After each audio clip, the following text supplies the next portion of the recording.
Welcome to See and Screen, where we talk about scenes from both the big and small screens. It's hard for me because it's been a good day, but it's also been a hard day. And for those who are listening, you're gonna find out why it's been a hard day for me. I'm gonna pass this over to Kurt, man. And I don't know if I want to keep documentation or record of this conversation. I am Halo, and this is Kurt, man. We have the Snyder Cut coming out in next week, a week today. The Snyder Cut. So this is where Zack Snyder, he unfortunately couldn't finish the film that he wanted for Justice League, and due to family circumstances, he had to step away from the project. They brought Joss Whedon in, and we have the version of Justice League that we have today. However, Zack Snyder said that he filmed loads of footage, and it was unused, and there was a lot of clamour for it to be released. Even from the actors themselves, they wanted to see what Zack Snyder's vision was. So I said, how about we revisit some of the films in the lead up to the Snyder Cut? So that would be Man of Steel, that would be Batman vs Superman, and that would be the Justice League. So, but I think it's, so both of us have now since revisited Man of Steel. Now, I know I've got a good story about how I watched Man of Steel the first time round, so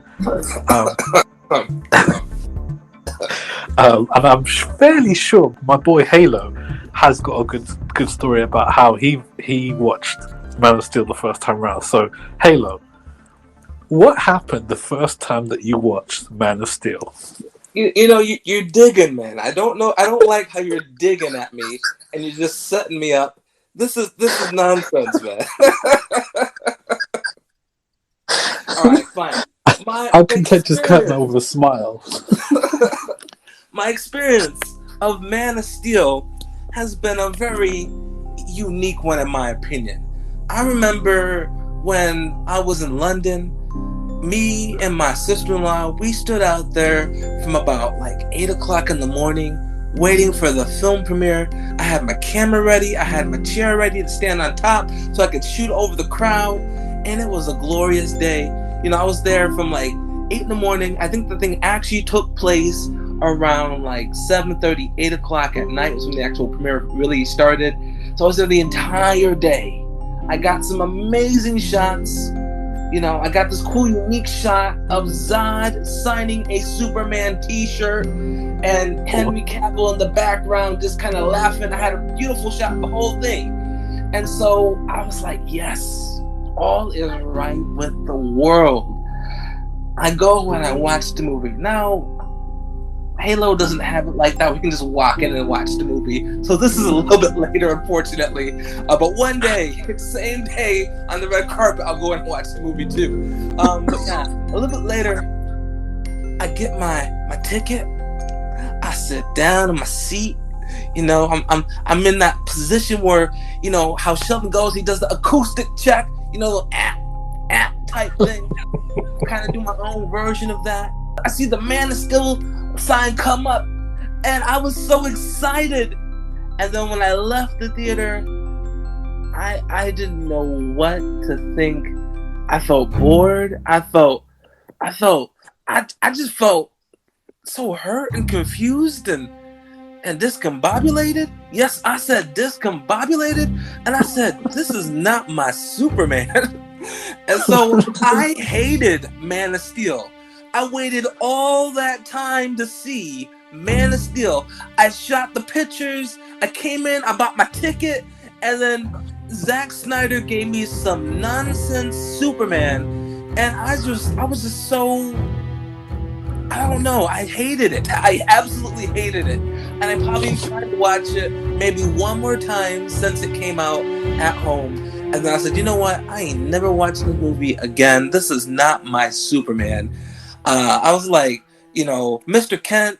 I watched Smallville. I was big on Smallville, and I was like, what is Kevin Costner doing? What is he doing? Teaching Superman to fear? I was like, what is his problem? I was like, it's supposed to be his moral compass, And I was just so upset, so hurt, and I was like, you just completely ruined my childhood. And so yeah, that was my taste of Man of Steel the first couple times I watched it. Okay. I put it all out there. You put it all out there, man. That's okay. So my experience. So my boy, we always go to watch superhero films, and he's a huge Superman fan. And like the last Superman entry to the film world was Superman Returns.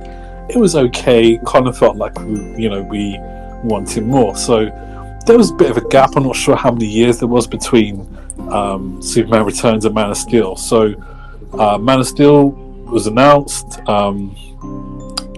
coming to cinemas, and because my boy is such a big fan, I was like, you know what? Why don't we go big? Why don't we go big for the Man of Steel? Because he's one of the best characters in the DC universe. Let's go big for Man of Steel. So I bought tickets for the IMAX, and I ain't never been to an IMAX before. My boy's never been to an IMAX before, so we were like, we're going to do this properly. So I remember driving to his house. We bought Man of Steel t-shirts. Are you hearing me, Halo? We bought Man of Steel t-shirts. There is a picture on the internet of me and my boy in Man of Steel t-shirts, photographed by his wife. Like, we are super excited. We're so happy. My boy drives us down to London, centre of London. Park up. We go to the IMAX, and I don't know if my boy remembers this, but whenever we're waiting to go in, because the IMAX is such a big theater, the sound is actually vibrating.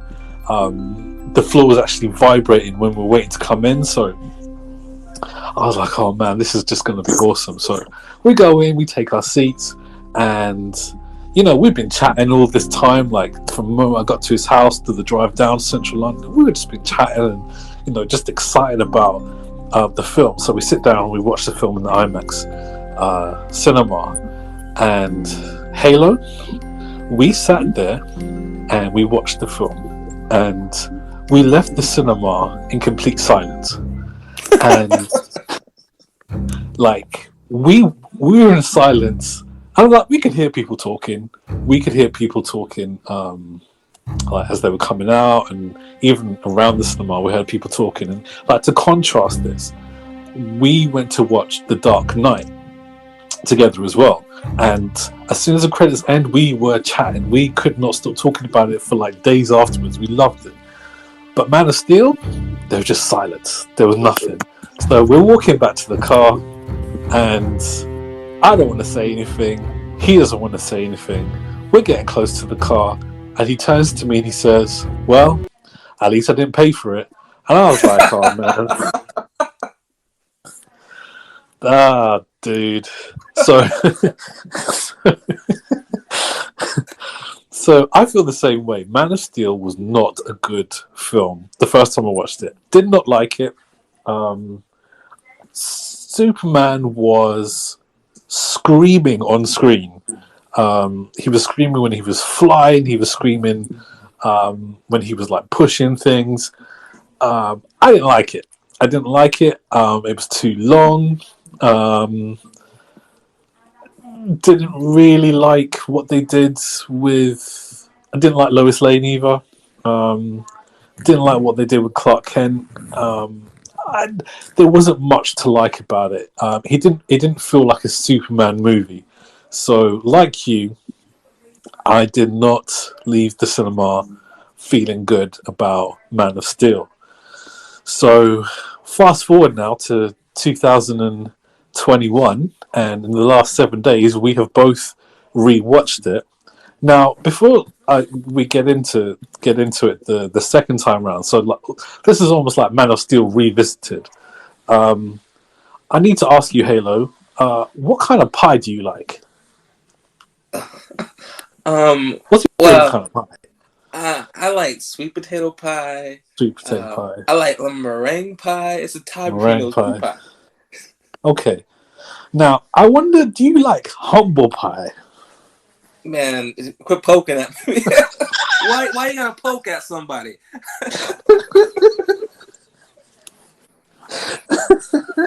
Oh, sorry, dude. I'm just having too much fun with this. Oh my days. I don't know why I agreed to do this podcast today. This is just so, embarrassment. so I rewatched Man of Steel a few days ago, and rightly or wrongly, I encouraged Halo to do the same thing. And he said to me today that he rewatched it. So I rewatched it, and I kind of had the same kind of feelings. Not as strong as I did all those years ago, but I still had the same kind of feelings that this was not a good film. This was not a good Superman. Um, I did like Russell Crowe and Kevin Costner a bit more. I liked Michael Shannon as Zod. I thought he was very good. I thought he was better on the rewatch. Still don't like Lois Lane. She's terrible. I don't think she's a really poor casting choice for Lois Lane. So my feelings are pretty much the same. Now, Halo, I'm going to pass this over to you now. How did you feel second time, or third time, rewatching Man of Steel with 2021 eyes? All right, people who are listening to me right now, I want you to feel free to go ahead and leave your thoughts as well. Your first reaction to watching Man of Steel, and what is your most, uh, recent reaction to it now. So then versus now. Go ahead and leave your comments down, and we'll play that in just a second. All right. I don't know. Maybe it's because I didn't sleep well. Maybe I got too good a sleep. I don't know what it is. Maybe, uh, you know what? I blame Vikings. I was watching Vikings this past few weeks. It got me more gritty. It got me more raw. But I don't know. I can't believe I'm going to say this. I can't believe I'm going to say this. It hurts. All right. The reason why it hurts so bad is because ever since the first time I saw it, up until like last week, I have been cussing this movie, and everyone has heard me cuss this movie, and I just can't. All right. I started watching it. I thoroughly enjoyed Russell Crowe's performance on it. I loved it. I was like, oh, man's good. I was like, you know what? This scene here on Krypton is actually really good. I was like, Yeah. this is the best scene I'll probably ever see for Krypton. And, I was kind of riding that wave. And then the next thing you know, I'm seeing doggone Clark Kent doing stuff on a boat, helping people out. I'm like, you know what? That's not too bad. All right, okay, cool. And then before I know it, I'm like halfway through the movie, and I'm not feeling like I hate it. I'm like, I'm Okay. not hating Okay. this. I'm halfway through. I'm not hating this. Okay, all right. I'm like, oh, he's starting to get a suit. He got a suit already. Oh, that was fast. Okay, I'm not hating that. And then the next thing you know, the fight scenes happen. I'm like, okay, there's a fight scene, another fight scene. Oh, the fight scene keeps going. Okay, I'm liking this too. So the next you know, I see credits. I was like, wait a minute, what just happened? I was like, did I actually just make it the whole way through the movie and actually enjoy it and not want to gouge my eyes out? And I think I've come around. I think I understand what Snyder was trying to do with Man of Steel, and I dare say I enjoyed the movie. I enjoyed it. I'll say it again. I enjoyed the movie. It was a decent movie. I'm not gonna say anything else above decent. It was a decent movie. That's it. That's the best you're gonna get from me. How dirty do you feel right now? Just tell me. Just be honest. How dirty do you feel right I'm now gonna by need to just go and telling take me a this? shower after this conversation. I'm gonna have to just You remember that scene? Have you seen Ace Ventura? Yes. You remember when he was in the shower and he's just crying and he's using the plunger and everything? That's gonna be me after this podcast today. Okay. Right, I'm coming back to you, Halo. We're gonna hear we got some comments here, so we're gonna listen to them. So yeah, let's take the first one here. Are you hyped for what they're gonna be doing in like the new Justice League movie? Because I think there's gonna be like more additional scenes of Superman, like in like a lot of extra scenes. Dante, thank you very much for the comment there. Yeah, I think. Oh well, I hope that we do get a bit more Superman scenes, but I will say I would like to see the Superman as we know it, not the Superman from Man of Steel. I would struggle with that if that's the version that we're getting again in Justice League. I'm not too sure how I feel about that. How do you feel about that, Halo? I was like, let's say easy on the Superman. Give me some more Batman. Take it easy on that. I'm still coming around. I enjoyed the movie today, but I don't know if I could take too much Superman too soon. You know what I'm Okay. saying? Okay. But I would, like you said, I'd like to see what they're gonna do with them for this Justice League because I haven't watched any trailers or anything like that. I want to go on completely blind, and I am looking forward to seeing him kind of have like this really bad guy effect in the movie. So I'm looking forward to that. Yeah. Okay. Cool.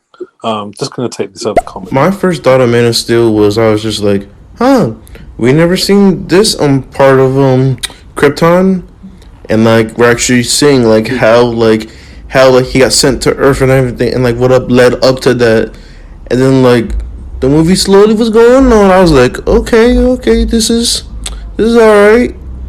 Towards the middle, I didn't see any Superman, and then like there's this non-stop action towards the end. Then I was just all like, okay. But then I'm like, it's Zack Snyder. Like he's doing a little bit too much, and then like to tie it into Batman v Superman, I'm just like, come on now. Dante. See, I think Dante gets me. You know what I'm saying? I think he really rests time he gets to both of us because that's how I felt the first time going in. I was like, where's Superman? What's going on here? And then finally we get him, and I was kind of just so taken aback the first time I watched it. I was like, I don't even know. And I didn't even really appreciate the fight scene. I was just so upset because it just seemed like he wasn't likable. You know what I'm saying? No, he wasn't. And I don't feel like you said earlier, which is a great point. Like you're watching the film, then all of a sudden he has the suit, and it's almost like, well, what have you done to deserve the suit? Like you didn't really do anything. Like, okay, you saved a few people on a boat. You trashed the guy's lorry who was being rude in a bar. That's really Superman like. And like, it just felt a bit soon. So like, when Zod is coming and he's like, Kal-El, you have to surrender yourself within 24 hours or whatever he said. Superman hadn't made himself a presence in the world.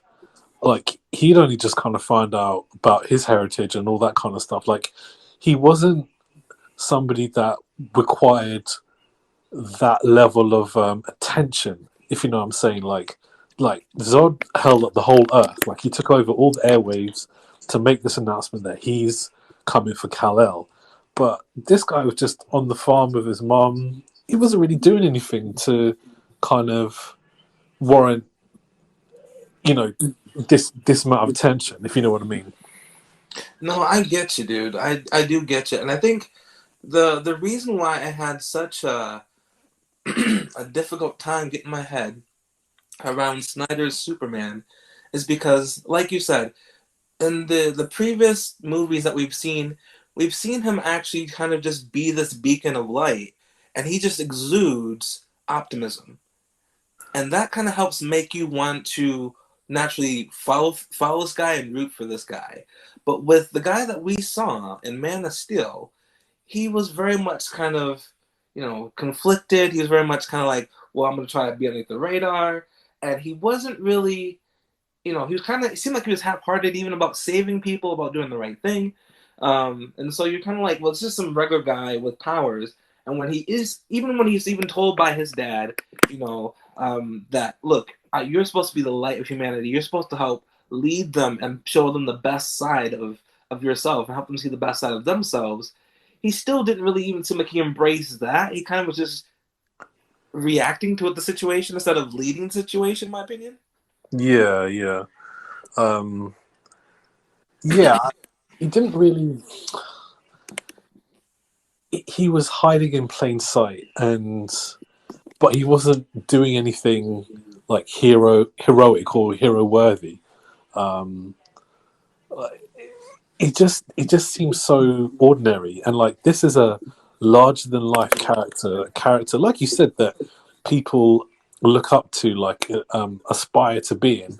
That kind of inspires you to be better and to do better and to make the right choice. But we didn't really kind of get that with this version of Man of Steel, unfortunately. You know who did a great job of that? Um, Captain America.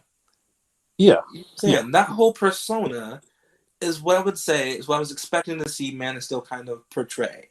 Not necessarily the same exact way, but in his own style of it. But we didn't see a hint of that with Superman, and that's why I think is just I'm tongue tied. That's what Superman's true power is that bit of hope, and that's what the S in the is supposed to stand for, is hope. He didn't really seem hopeful at all throughout the whole no, he movie, didn't. He didn't. and because he didn't seem hopeful, he wasn't inspiring us to want to be hopeful as well. We were just kind of going along for the ride, and that was it. And Yeah, all the other Supermans leading up. Oh, sorry, you were gonna say something? no, no, no. I think you make a great point about Captain America. Captain America is not a character that I really liked in the comics or like the cartoons or whatever, because he seemed like a real goody two shoes, Hmm. and he didn't seem. I didn't really connect with him. Um, However, like Chris Evans' portrayal of him in the movies was amazing. Like he was a leader. Like he was a guy that you wanted to be like. That you could see why he was, the captain of this awesome team of superheroes. But yeah, you didn't get that with this version of Superman in Man of Steel, and you definitely didn't get the aspect of hope that you rightly mentioned as well. And also going back to what you're saying about what did he actually do to earn the suit of Superman? When we looked at Captain America's first movie, we saw him as this scrawny guy who was still trying to do the right thing, even though he was powerless. He was literally powerless, but yet he still wanted to step up and do the right thing because it was the right thing to do. I think that we should have saw an example of this from Clark Kent before he found out that he was, an alien, or before he found out that he was Superman.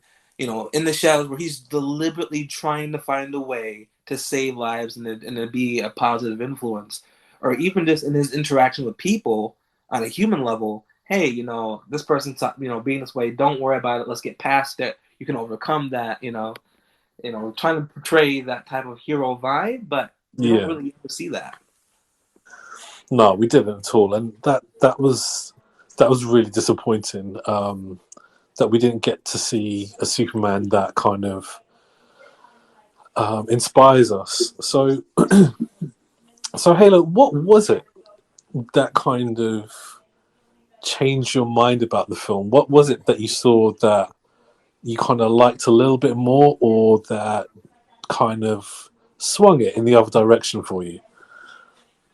I think what really helped me to appreciate this movie the better this time around, I tried to take away my previous notions of the other Superman and just focus on this one here.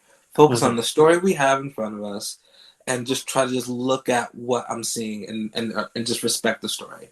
Um, just looking at the fact that they placed the hope of their planet of Krypton inside of his cells, so that way he'd go to Earth and try to hopefully restart and rebuild. Looking at this kid who had no idea that he was an alien until he was much older.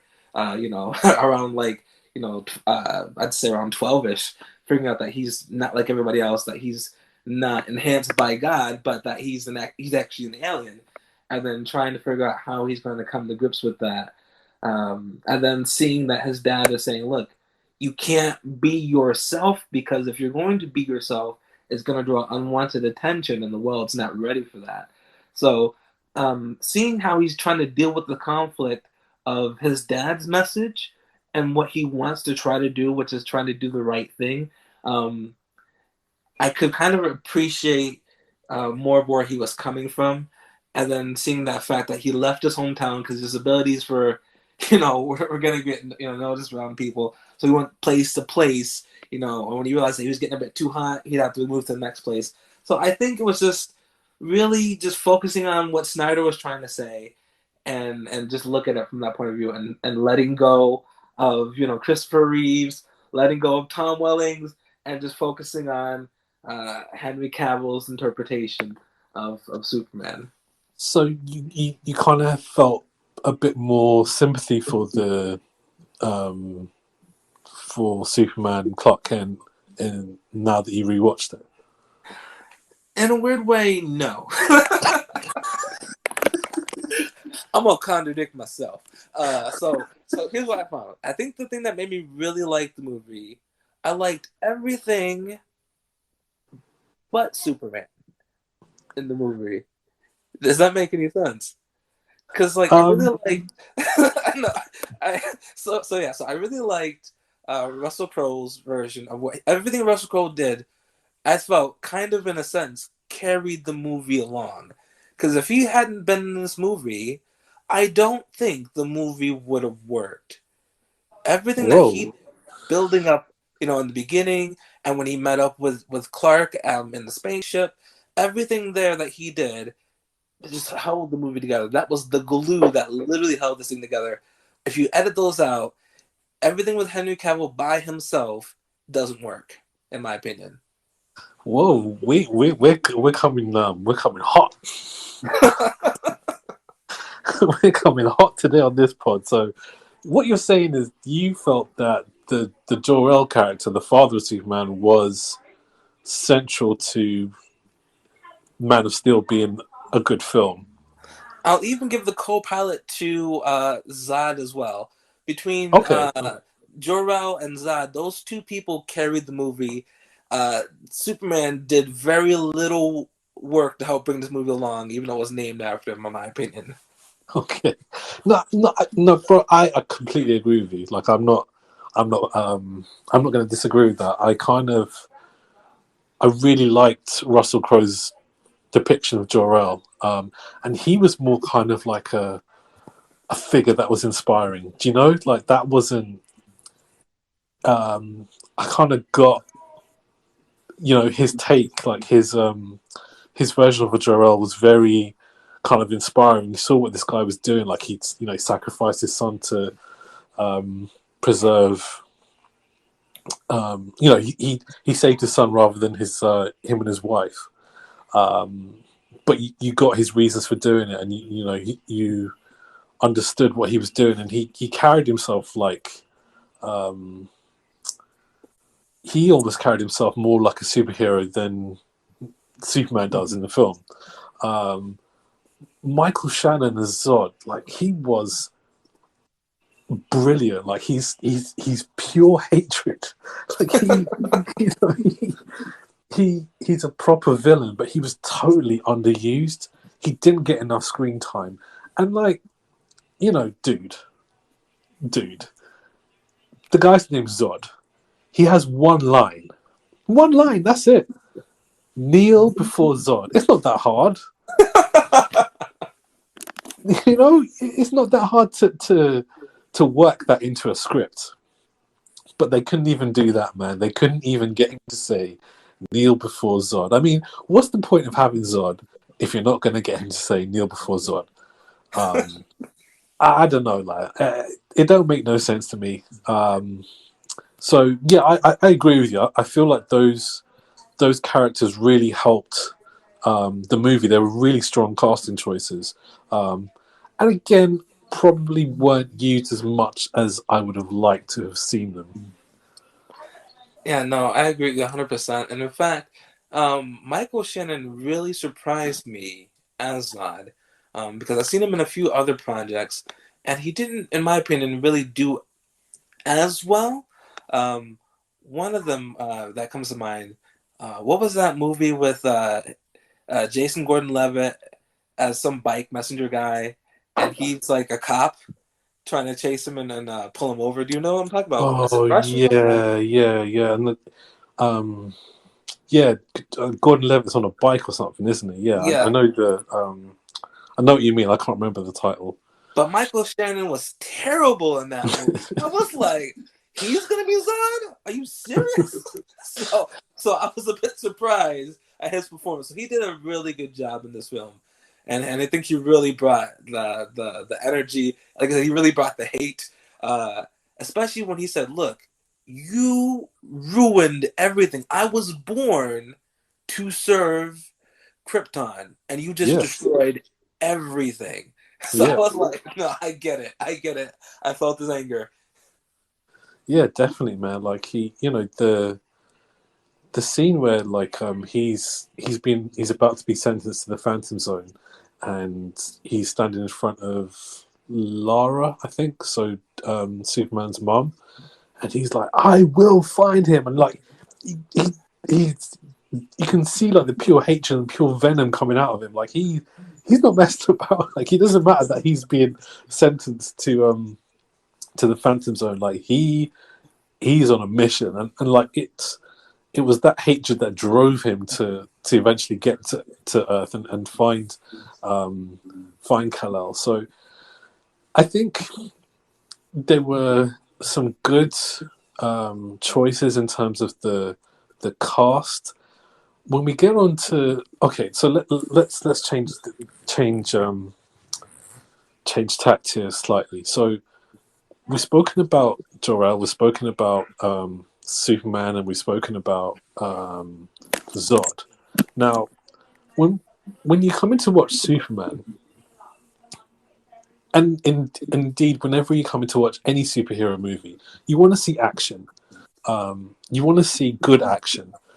That's what you're here for. You want to see good battles, good fights. You want to see, um, good scenes.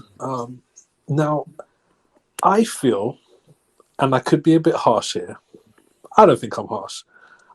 I think that the action in this movie was like watching a Michael Bay film, but worse. It's very hard. Like Oh wow! Michael Bay can direct action. Like he's he's good at it. He was good at it up until like Transformers. Then he kind of dropped off a little bit. But up until that point, like Bad Boys, like The Rock, he had done some good like action movies. But as time's gone on, they've got progressively worse. Now, the action in Man of Steel is horrendous. Like I don't. All right, let me. You see, like if you're watching like The Matrix, right? And there's a few scenes in The Matrix that you would go and rewatch any day. So like Morpheus and Neo fighting in doing the training in the karate scene, like the last scene where Neo realizes that he's the one. The breakout when they're trying to save Morpheus. These are awesome, like brilliant action scenes. There isn't a single scene in Man of Steel, action-wise, that I would like to watch again. That I would think, that was actually decent. That showcases Superman. It doesn't. There is nothing in there action-wise that shows Superman that makes this a good movie. The action is shocking. Oh, dude, that you. Oh my goodness, you have transformed into contentious Kurt. He never left. He was here you the whole time. you shredded it. Oh my goodness. All right, so while I'm getting my thoughts together for the action scene, my opinion on the action scene, do you want to take this call here while I'm taking my thoughts together for that? Yeah, no worries. All right, let's do this. Oh yeah, that movie is called Premium Rush, and my opinion of Michael Shannon, uh, he's always angry, and Jod was kind of like the role for him. In my opinion, he did pretty damn good, even though everything about his armor and his fighting style was all CG. So yeah, No, I agree with Dante there. Like, he kind of had like the bit of Michael Shannon has that kind of Bruce Banner, um, uh, you know, about him. He's got that kind of Bruce Banner persona where like, um, he's angry all the time. So yeah, I kind of agree with Dante. So in terms of the character, he was the perfect fit. Um, whenever he was doing the action scenes, he did look kind of ripped. He did look kind of like he'd filled out a bit, but I don't know whether that was actually him or just like a muscle suit. But yeah, I think. Oh, and thank you, Dante, for giving us the movie title. We completely forgot about that Premium Rush. So yeah, no, I think that there was a good match between for Michael Shannon's Zod, but it just wasn't executed well. How about you, Halo? What do you think? You know what, Dante? You make a good point, man. In fact, if anyone who's listening to this knows Michael Shannon, just take a second, just get up. I know we're in COVID, but if you're in the bubble with him, that's fine. Go up to him and just give him a nice big hug. You know what I'm saying? Just say, Michael, it's okay. This is a safe place. Let him know that all is okay with the world. Uh, I'm sorry. But yeah, but I think that when it comes to the action scene in this movie, the first time I saw it, I was not impressed whatsoever with the action scenes in this movie because look what you have to compare it to. I mean, the one action scene that every superhero fan for the big screen will always talk about until there's no movies ever in existence again is gonna be the scene in Superman Returns, I think it is, where he takes the gunshot to the eye. That Yeah, is the deepest action scene you will ever see that you can call it right now to date with Superman. Because that was just, oh, that was sick. He's standing there, and the guy shoots him point blank in the eye. He looks down, he looks back up at the guy like, seriously? And then so when you're looking at this one, even though it was just that one real scene in that movie that just hope you put your hat on, you're looking inside this, you're thinking, oh, that's not that impressive. Oh, that's not that impressive. But today, I was kind of just trying to really take in the scene because what I kind of felt was happening was there was a lot going on. There was a ton of things happening all at the same time. And if you kind of slow it down and take each thing in, then you can appreciate it a bit more. The thing that I didn't like about Superman even till this day, my biggest gripe about Superman is that all he does is he punches and he kicks. He's not really strategic. He's not really. He doesn't have any real combat skills. He takes for granted the fact that he is the strongest man in the room, and he uses his strength instead of using his brain to be able to really figure out how to defeat somebody. And then in Man of Steel, it proved that he's up against soldiers and they are beating the crap out of him. The girl is working him, the big dude is working him, and he's trying to, he tossed the guy into the train, and he's thinking, okay, he's done. And then a few seconds later, the guy comes back like, oh, I'm not done. He hits him with a train. I was like, you know what? I like the fact that you see a lot of this cool action happening, and you see the people who are just learning how to use their powers on Earth. Um, Doing such a good job of like using their speed to take out people. You have bullets just literally raining on them, and they're not being phased by it at the same time. You have these big helicopters shooting them as well, and they're like, that's not that big a deal. So I did like the fight scenes this time round because I took it in a bit more. And maybe once again I could just be really starved for action scenes because it's been a long time since Marvel's put out some heavy movies, and so I could just be starved. I don't know, but I was feeling it today, and I was thinking, you know what, this is actually pretty decent. I was surprised at how decent it actually was, because I was not impressed the first time around. Okay, I'm going to come back to this. I'm going to come back to this. So we've got another comment here, and then I'm going to respond to you. Let's. Oh, you get a lot of love here, Halo. I think people are liking what you got to say here. So, but let's listen to the comment. Oh, and another thing about Man of Steel, I don't know if you notice, but there's a bunch of zoom ins and there's a bunch of blurry shots. Like if you look at if you remember on like the part like where the where the Earth is just going up and down.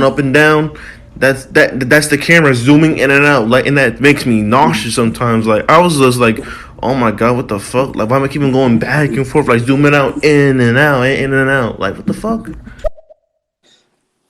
Dante, I feel like you make a really good point here, because the action in this film is like a really bad ride at the fun fair. Now, I'm not talking about like a bad ride at like Disneyland because you're safe and you're secure.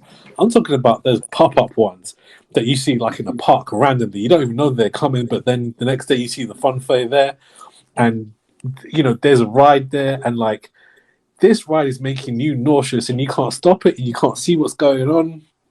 Everything's blurry, and you want it to stop, but it keeps going. This is like the action in Man of Steel. There was nothing redeeming in it. Like there's all I saw is just characters being thrown through buildings, and if it wasn't one building, it was another. You saw like buildings collapsing. You saw like and like the sheer like collateral damage that was taking place was insane. And like there was that scene where like what really annoyed me when I rewatched it again, and I think it annoyed me the first. I didn't think it annoyed me the first time, but it annoyed me this time round. Was that like there were so many people that needed saving, so many people that needed saving during the fight scenes, and Superman ignores them, completely ignores them. Like he doesn't bat an eyelid. He doesn't try to save anybody. However, when Lois Lane is falling, like he's there in a flash, no pun intended.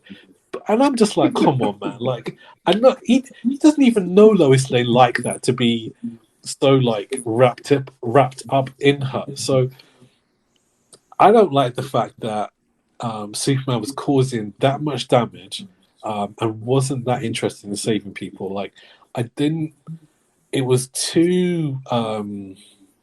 There were just like lots of glass breaking. There were just lots of throwing things, and I get what you're saying, Halo. That because it's Superman, it's kind of harder to film action scenes. Plus, like you got to film him flying, etc., etc. But I just don't think they executed it very well at all. Like um, it seemed rushed. It seemed just it just wasn't good. And I still stand by my comment that the action was the worst part of this movie because I didn't really see a Superman doing Superman things. All right, all right. Well, let me be clear. I am not saying by any stretch of the imagination that Superman did a good job. Notice when I said about the action scenes, it was about how the villains did. My opinion still stands right now that the only thing that was terrible about Man of Steel was Superman. If you take Superman out of the equation, the movie was good.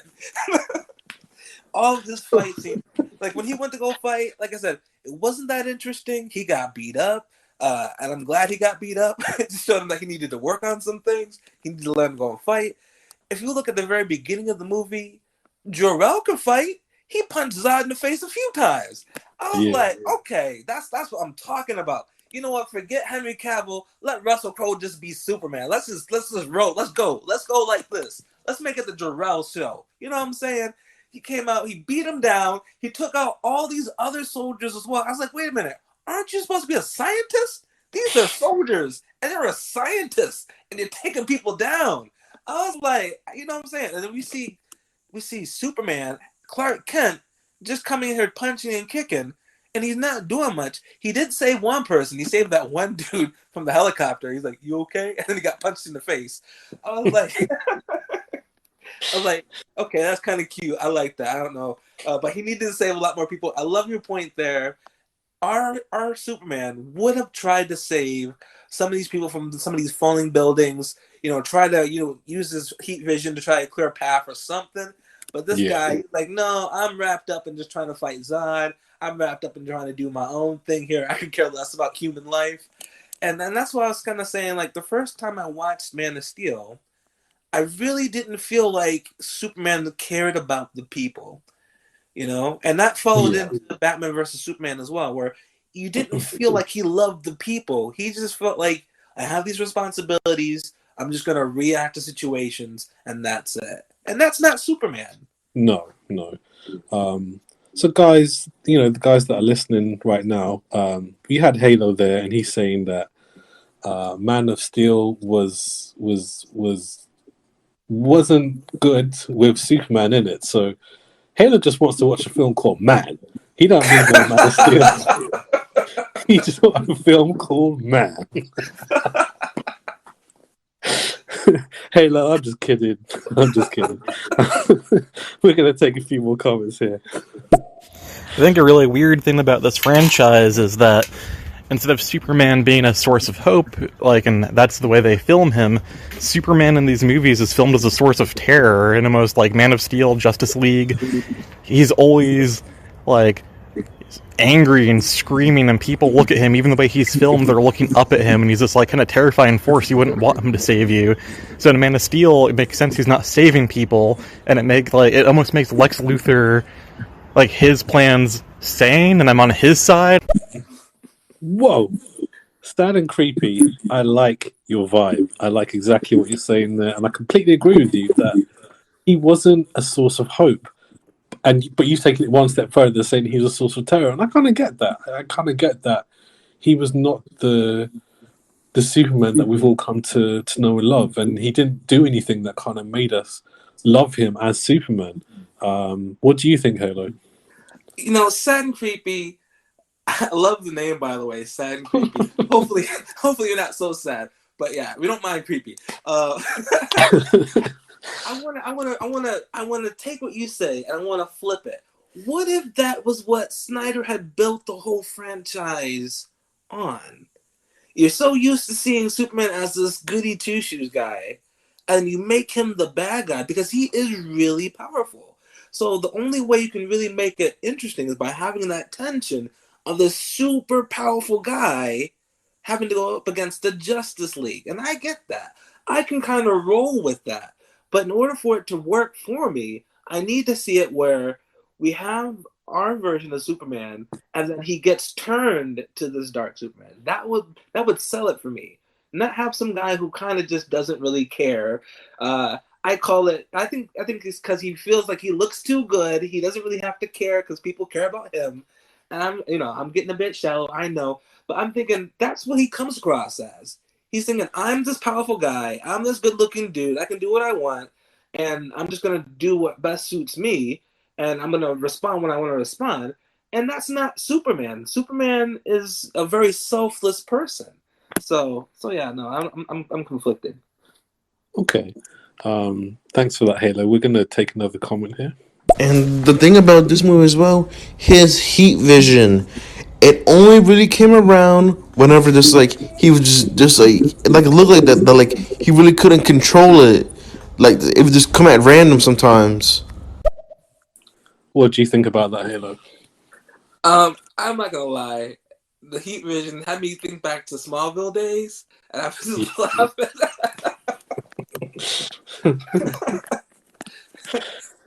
So in case you guys have not seen Smallville and you're wondering what is Halo talking about, what I want to encourage you to do is to go on Hulu for my American peeps and look up Smallville.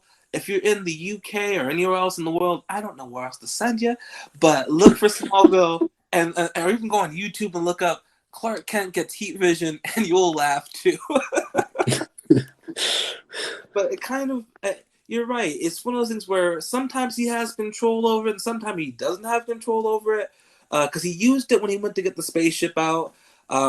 He used it again when he was inside the spaceship. Maybe there's some type of weird link between him and the spaceship, I guess, because he used it when he was fighting Zod inside the spaceship. But he didn't really seem to have as consistent control of it outside of those situations. So yeah, I don't know. Maybe there's some weird hidden story there. Yeah, yeah, he didn't seem like fully in control of it. And Dante's mention in the Heat Vision kind of brings up something that annoyed me when I was rewatching it this week. So, and we're back on the spaceship, like you just saying there. He sees Lois Lane in there. He doesn't know who she is, and he exposes his powers like straight away. I'm like, dude, what are you doing? Why are you doing this? It just didn't make any sense. It didn't make any sense to me after being the guy that's been hiding his powers all along. That didn't make any sense to me at all. So, It's no, okay. I agree.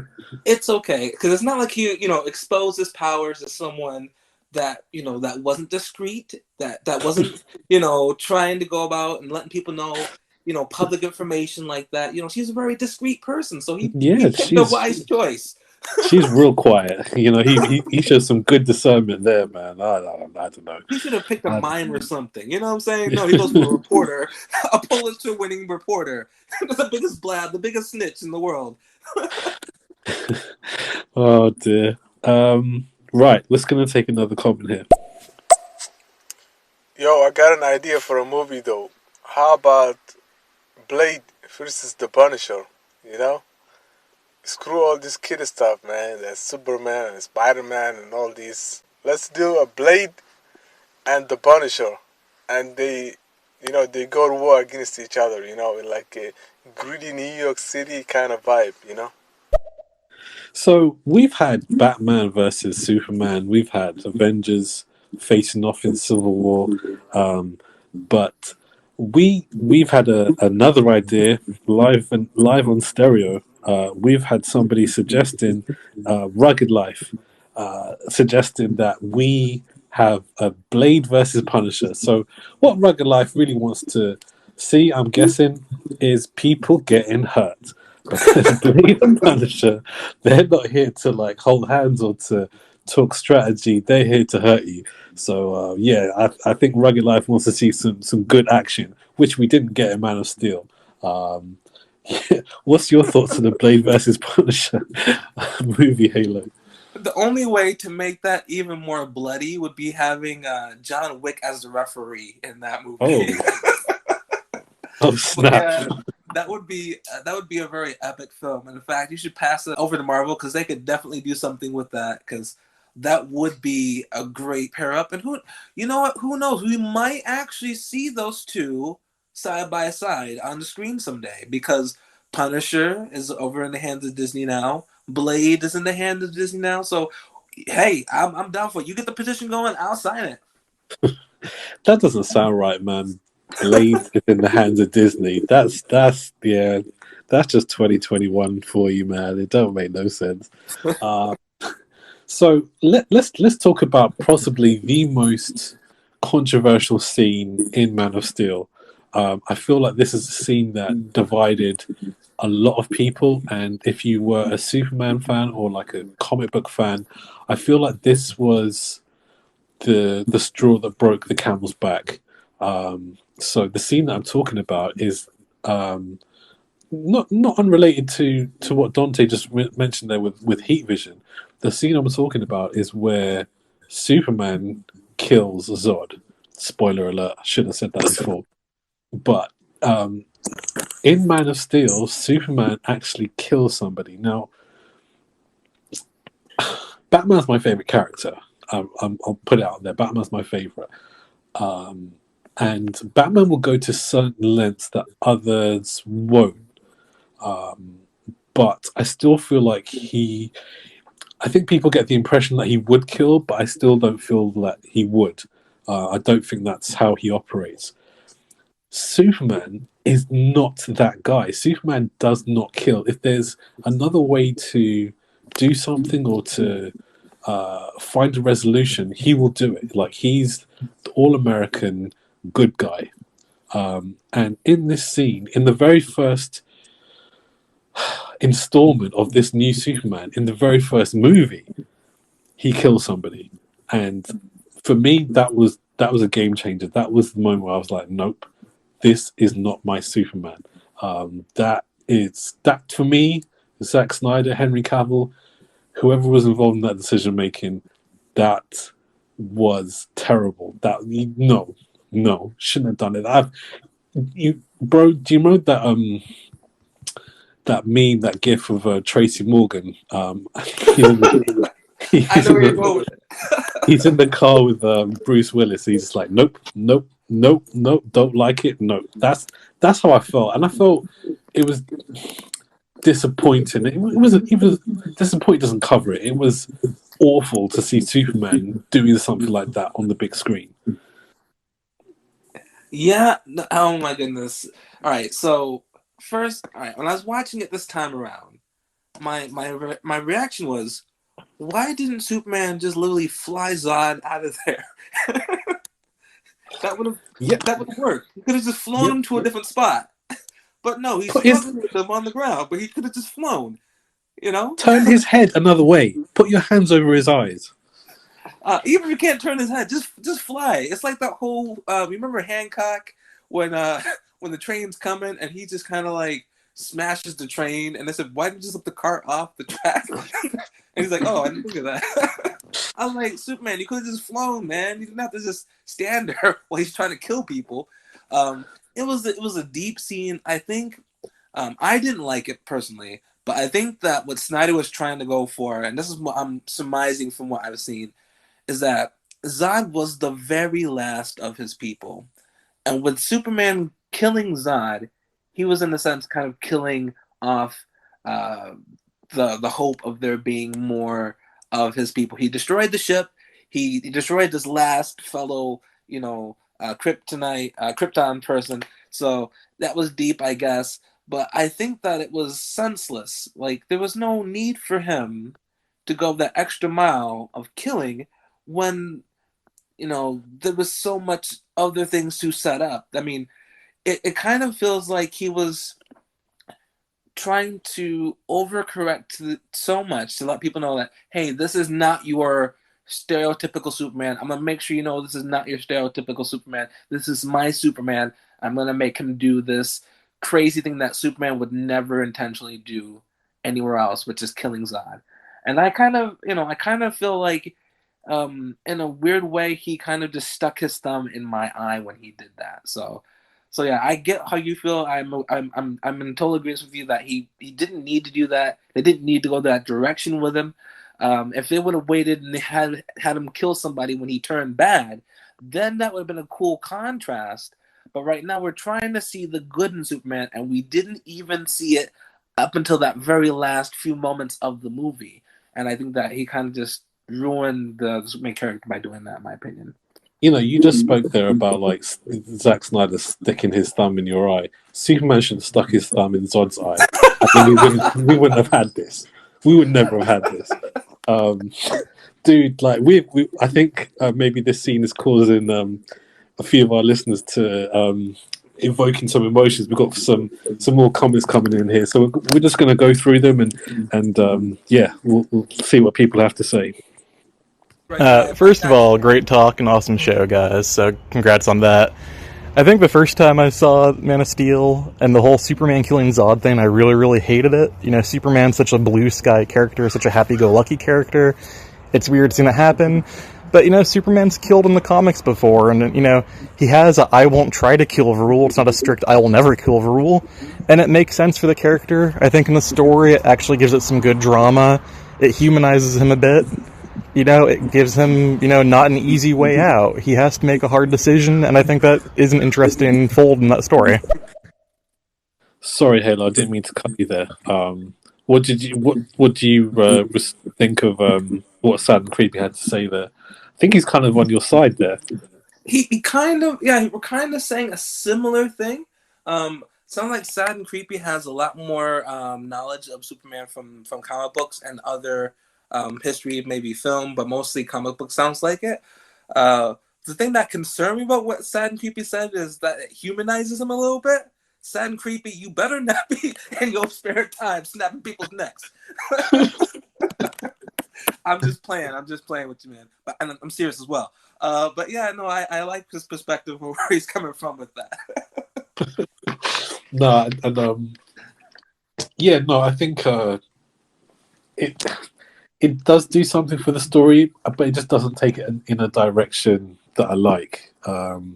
I think that it was a little bit premature on Superman killing somebody. Like I said, if he wanted to build it up to make Superman the bad guy, like he's gonna do for Justice League, that would have been the time that he should have it where Superman kills somebody. Like I said, right now his job was to build, and I think that he needed to build a Superman that was different, yes, but that everyone could still rally around and make him feel gritty. I think that, and this is my opinion, I think that the story would have been better told. The conflict of Superman being optimistic when he's seen so much pain, when he's seen so much distress amongst humanity. How is he going to be able to encourage these people and feel comfortable about being who he is when he knows that people are very fearful? And I think that he should have really picked on that element for the first movie and then went to the Batman versus Superman about how people don't like the fact that he feels like he answers to himself and there's no consequences to him. So that would have been a better story arc, I think, and then having him go into Justice League as the bad guy where people are still kind of against him. And I'm coming out of that with humanity back on his side at some point. No, I like that idea. I think that makes a better transition in for the movie. So I think what you say there is spot on. Halo, the comments are flying in, so we're going to take another next one. Man, I cried during the Man of Steel. My stepdad had died right before the movie came out, and I'm sitting next to my friend in the theater, and she looks over at me and she's like, "What are you laughing at?" But meanwhile, I've got tears streaming down my face when his dad puts his hand out to tell him not to come and rescue him. That to me set the tone of the movie. I thought it was a really well done version of Superman. Good evening. I thought I'd say hello. I like your topic. I love Superman. Yes, I'm a girl, and I think Henry Cavill is good looking, but the movie is pretty good. I quite enjoyed it. I like superhero movies for sure. So, yeah, I'm gonna keep listening and see what you guys are talking about. Sorry, I just joined now, so I probably missed loads, but hi, good evening. Hi, Ashley. Thank you very much for sharing your comment there. We're glad to have you. We love superhero stuff too. So you're in the right place. We are just kind of reviewing Man of Steel again in the anticipation of the new Snyder Cut coming out next week. So that's what we've been doing here. And to Chris that spoke earlier, Chris Greenspeak. Thank you for that comment, man. I mean, it's movies can do a lot of things for people, and that it had that kind of poignant moment there for you. And I'm sorry to hear about the loss of your dad. So that that you found some kind of emotional connection there that you know kind of resonate with you. I'm glad that it did, man. And you know that's why we watch movies, because it kind of we get all of these kind of reactions. Like, I didn't really like Man of Steel, but for Chris Green Speaks, it was a movie that he liked. And there's loads of people in the middle as well. So that that's the beauty of movies. We here are just been chatting about Man of Steel. I still don't think so. I still don't think it was a good film. I think I was disappointed by it. I think that with Zack Snyder before, like, he's done some good movies. Like Watchmen was okay, and 300 was good. But I was really let down by the action, and but what I will say is that Henry Cavill. So actually, Ashley Tin, and she brought up Henry there. I do like Henry Cavill as Superman, and I know Halo might not agree with me with this, but I think he is a good Superman in terms of his physique. Like he looks really good as Superman. And maybe not quite as believable as Clark Kent because he's so jacked. Like he doesn't look like a Clark Kent character. But in terms of when he puts on the costume, he looks like Superman, and that's something that Henry has done better than anybody, I think. And Brandon Routh and Christopher Reeves, um, they don't have the same kind of physicality that Henry does, and that's something I think he brings to the table better than anybody else. I think as he's gone on in the films, I think he's got a little bit better and a little bit more comfortable in the Superman role. So this is why I'm excited to see what happens in the Snyder Cut of Justice League. So, Halo, Um, what do you think about Henry Cavill um, as Superman? dude, oh my goodness. All right. I don't even know why. I don't know why you talked me into this podcast. I'm gonna get letters. I know I'm gonna get letters. All right. Henry Cavill does look the part as Superman. It's just when he starts talking, that's when Oh, I'm like, "You're not Superman." I'm oh, like, dude. ugh. Oh, dude. And so I'm, my goodness. All right, and you said as he plays the role more, I dislike him more. I couldn't stand him in Batman versus Superman. I so wanted Batman to punch him in the face, and I was happy when he did it. But no, he does look the part as Superman. In fact, when I was watching it today, I was like, you know what? He does look like Superman, and also sometimes from certain angles, he does even resemble the other Supermans as well. So it was kind of like, okay, cool. I can kind of see them passing the torch in some weird way in my mind. Um, I just think that, you know what? To be fair, I think that if the story had been written slightly better, maybe Henry Cavill would have been able to shine a bit better in the role as Superman. I think that with better writing, I think that he could have did a good job as Superman. But I think that maybe the script, because you and I had a conversation outside of this, that you said maybe if the writing would have been better, it would have actually worked a lot better across the board. But it just set Henry Cavill up to fail because he wasn't likable as Superman. He didn't have that relatability to people. He didn't have it where he seemed charming with that Superman charm. The thing that I always like about Superman when you watch the old movies, when the plane's about to crash, when the bus is about to crash, he always says, "Hey, people, I know that you had a bad experience, but just remember, planes are still one of the most reliable ways to fly." He was the very sweet guy, but this Superman was not sweet whatsoever. He was very much kind of jaded in a sense. So, No, yeah, I think that's. I get what you're saying. It kind of there were aspects of it that weren't quite there. Like I think like Henry does tick a lot of boxes as Superman, but I think there was a little bit more to be desired. So I do get what we're saying. We're going to take one more comment. We're going to wrap this thing up. Yes.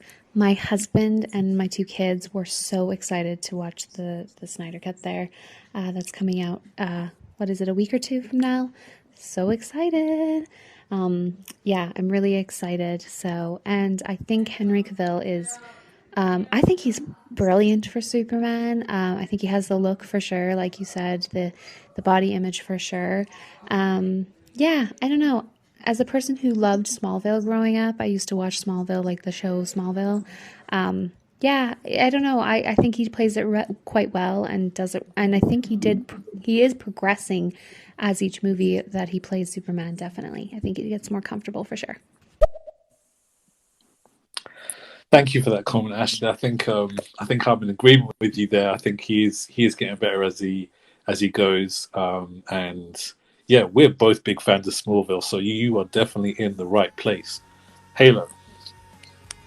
no comment. Ashley, I'm just playing with you. I'm just playing with you. Yeah, no. I am a huge fan of Smallville. Not a huge fan of Cavill. Oh, you see what I did there? But but I do think I'm really excited to see what he does with how he did his role in the Snyder Cut. In fact, I kind of think that I was enjoying his performance in Justice League, and reason being is because he wasn't really in it that much.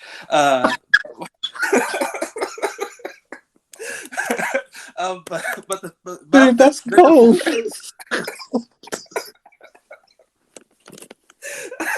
It's funny because I wasn't trying to slam him, but it just came out. But the amount of time that he was in there for, I felt that that was a decent amount of Henry Cavill time on screen, and I liked it.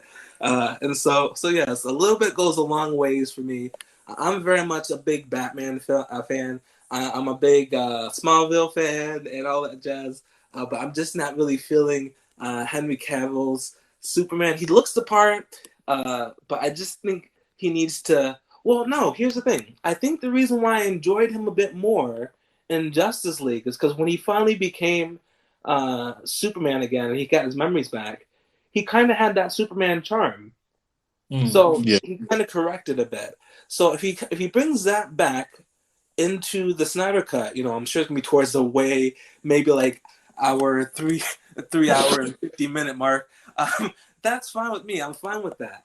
But to not see it at all is what concerned me. But I did like that he actually poured on that Superman charm in Justice League. So yeah, so I am optimistic. I am hopeful. I'm wearing the S on my chest right now. Nice. That was smooth, bro. That was smooth. I like that. That was smooth. Dude, you cracked me up. You can't say that the reason why you enjoy Justice League is because he wasn't in it. That's so cool. Oh man, that's funny. Halo, we've been chatting for a little while now. We're live on the Stereo app, and when we first started the pod, you said that maybe your mind had been changed a little bit about Man of Steel. Like you didn't enjoy it when you first watched it, but maybe you might be coming around. As the pod has gone on, I kind of feel like you're gone back to your original thoughts.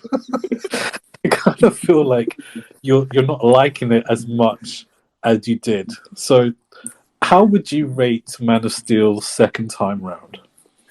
Well, what I'm gonna say is I'm gonna explain my rating before I give the rating.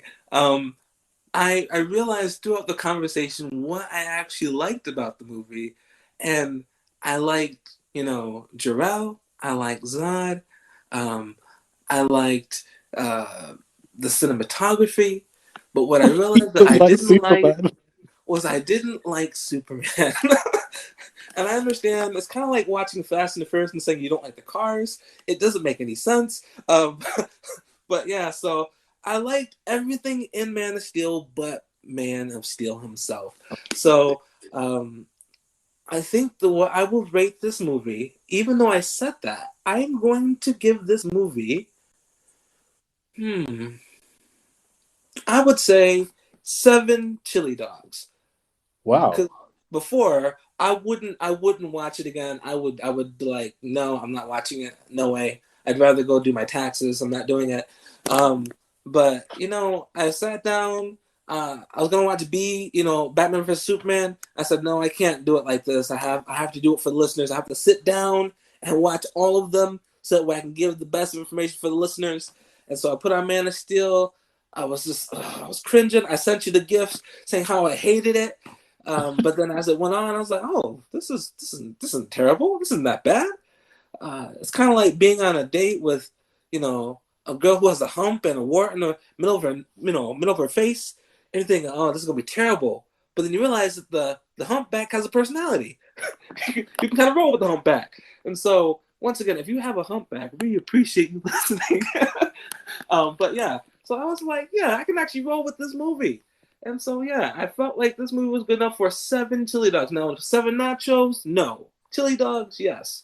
Nacho is supreme, but the chili dog is good enough. Okay. Dude, I don't know where you were going with the humpback thing, but I got you in the end. I got you. So I didn't like Man of Steel the first time I saw it. I had watched it for years, and I watched it again last week, and I still don't like it. Um, Basically, that's it in a nutshell. I don't think it was any better than I remembered it. There were some aspects that were a bit more redeeming in terms of like Kevin Costner, Russell Crowe, Michael Shannon, but on the whole, I wasn't a big fan of Man of Steel.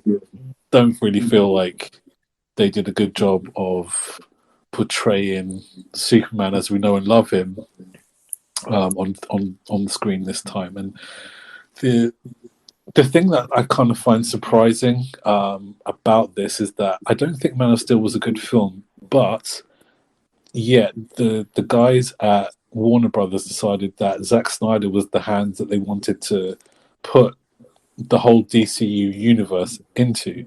I find that a bit strange because it wasn't that good of an entry at first. Anyway, as a first, I don't think it was good. So we're going to see what Zack Snyder ultimately does.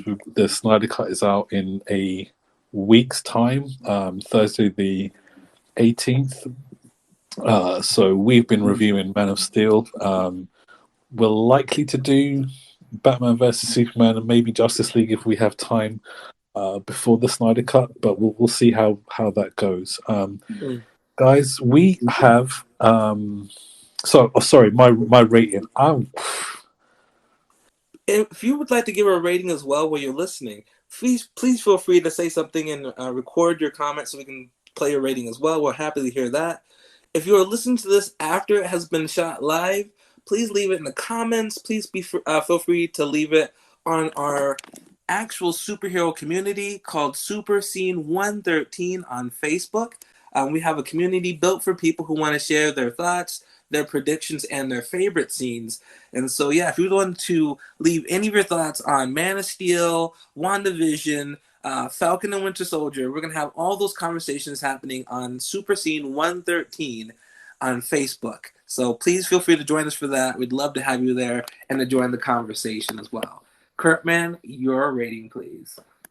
I would give it 4.5. I didn't like the film. Still don't like it. There was nothing. There's nothing that I really liked about it. Really, it's not even an average film. It's below average. So yeah, 4.5. And I'm sticking by that. I'm not. He's not nothing. wiggling. That's sad. Nothing's changed, and from the time that I've seen it when it first came out till now, nothing has changed. I still don't think it's a good movie. So. I'm glad that you kind of liked it a lot more second time round because I feel like that might be you're going into Batman versus Superman with a bit more positivity than I am. So we'll see how that works out. But Halo, it has been a pleasure. I hope you enjoyed your slice of humble pie tonight. I hope that after all you've been saying about Man of Steel and your stance that you don't like it and it's a terrible movie, it's kind of been amusing that you come around it tonight and you've had to eat just a sliver of humble pie tonight. But we won't hold that against you. We're looking forward to hearing your thoughts for Batman versus Superman. We'll get to that soon. So, Halo, do you have anything else to add? You know what? This has made me question so many things about myself. Including our friendship? Especially our friendship. No, it made me wonder, like, should I go back and watch X-Men 3? Oh, the guns are coming out. Oh, okay. I'm like, should I watch X-Men Apocalypse? Should I check these movies out again? Because I was so against them. I don't know. If I like X-Men 3, then that means that maybe I need to go get checked out. Maybe I have a tumor or something. I don't know. But yeah, so I'm a bit concerned. But yeah, with that all being said, it's been good to do this review. And what we're going to do is going to wrap up now. And I want to say, hey, peeps, I am Halo, and this is Kurtman. and we'd like to welcome you to the planet.